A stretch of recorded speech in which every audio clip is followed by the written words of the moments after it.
Good evening, everybody. Thank you for coming. Thank you for organising this. So when the topic of refugees comes up, a typical question amongst voters is, should we let more in? Should we let less in? I would rather reframe this. I'd say that no matter how many people we should be letting in, we keep hearing disaster stories. We keep hearing that the system that we have in place is just not fit for purpose.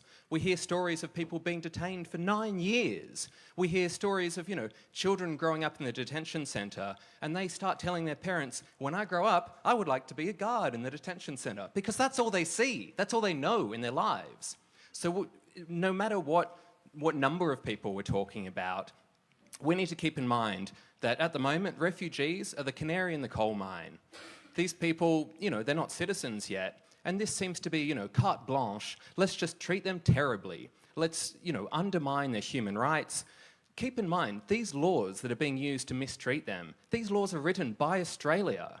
Australia is totally capable of writing laws that would undermine your rights, and any temporary straying away from what's right can easily be extended. Remember during COVID how, these lockdowns are meant to be temporary and, oh well, not so temporary after all. Remember as well, it might not be top of everybody's mind, but when ISIS was at its peak, there were some people suspected of being ISIS fighters, and they were dual citizens with Australia and another country. And so these people had their Australian citizenship just cancelled. No trial, somebody else's problem to deal with in the world now. And so I would argue that I should mention as well, everybody probably heard recently the Liberal proposal that if they're voted in at the next election, there's going to be a referendum, should we be able to cancel the citizenship of dual citizens more regularly, just like they did for ISIS. And obviously, this creates two tiers of citizenship. 30% of Australians have dual citizenship. And so if going to jail, perhaps wrongfully convicted, if going to jail means that you lose your citizenship, then essentially forever there are two classes of citizens. And so, what does Australian citizenship really mean? And is Australia itself acting as a good global citizen? Should Australia have its citizenship revoked? Should we continue to have a seat at the UN so that we can abstain from votes? Should we continue in New Zealand in the Five Eyes surveillance state? We really need to step back and think that all this mistreatment of refugees, the terrible legal process that they go through, this is really the first step in imposing those rights on us, on quote-unquote full citizens.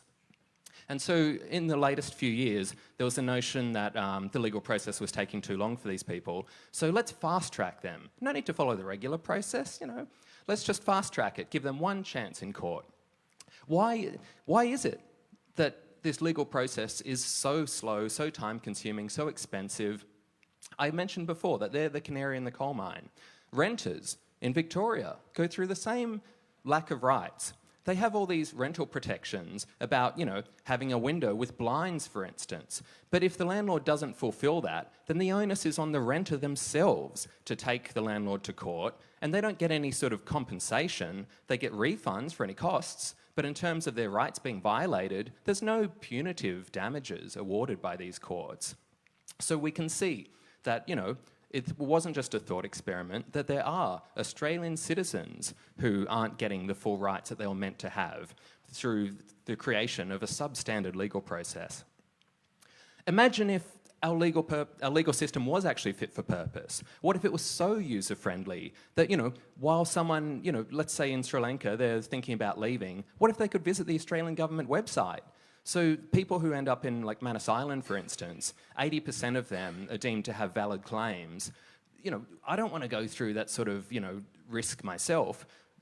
What if we could go to the website ahead of time, ask questions, dive deep, see, is my claim going to be accepted? So, I have this certainty before I ever start the process in the first place.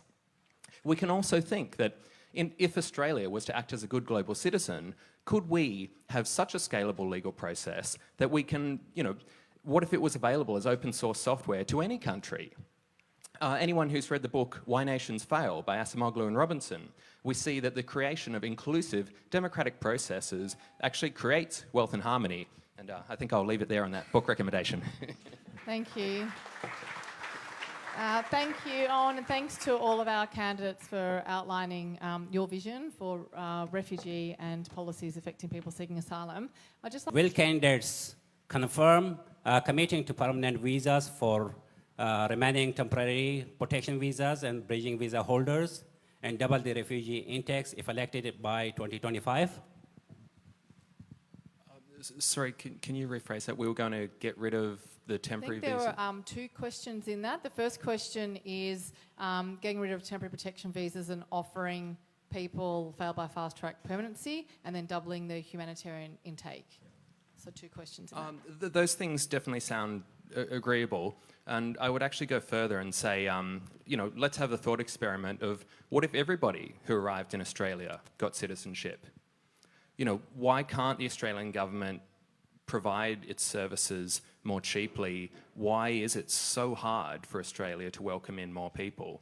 We should be proud that the multicultural harmony in Australia is better than it is pretty much anywhere in the world. And so, could we lean into our strength more? Could we do it even better? So, yeah. If we want to have a debate, let's debate what we've actually done. Then I'm happy to have that debate. Given climate change is driving global displacement alongside war and violence, and Australia is among the world's biggest polluters with 28 coal and gas expansions approved in the last 3 years, what will you do to address both the root causes of climate change, that is phasing out coal and gas, not just renewables promotion, and support people forced to seek asylum due to climate impacts? We have to get prepared, we have to prevent global catastrophes and climate disasters, but we have to be more compassionate, we have to be more generous. Australia is truly capable of it, but we need leaders to represent the values of our community, and that's why it's so important, and this seat of Wills is so important. Hang on, sorry, I think Peter's asking me to fact check something. The number of people who are currently failed by fast track is just over 8,000. So no, that's okay. The numbers do change. It has come down. And I'm not going to respond to everything, but I could hear that Peter was saying that the fast track system no longer exists. That is partially true, but people who are failed by the fast track system, their determination still is upheld, even though Labor acknowledged that fast track was flawed, and they're the ones who are stuck in limbo, and many of them who, even in their appeals, they're waiting many, many years before the courts, or the only opportunity is ministerial intervention. So it is correct to say that they are stuck in limbo and they have been failed. Well, let me just, because facts matter and we're talking about facts, we have removed the fast track system. Thanks. Owen? It was certainly a relief to hear that, Labor is making progress in regards to the refugee processing, so that, once the climate refugees start ramping up, that they're going to get a fairer trial. But I guess, as I was alluding to before, in terms of Australia being a good global citizen, let's stop refugees from needing to be refugees in the first place. I was saying, what if we can spread, Wealth and Harmony, Australia's democratic processes, mainly using software around the world, not, through bullets. But then also, what if Australia takes serious action on climate change?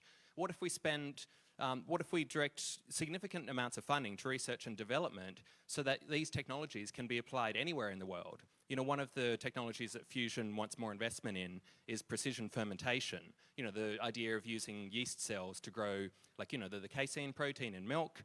Quail has recently been approved.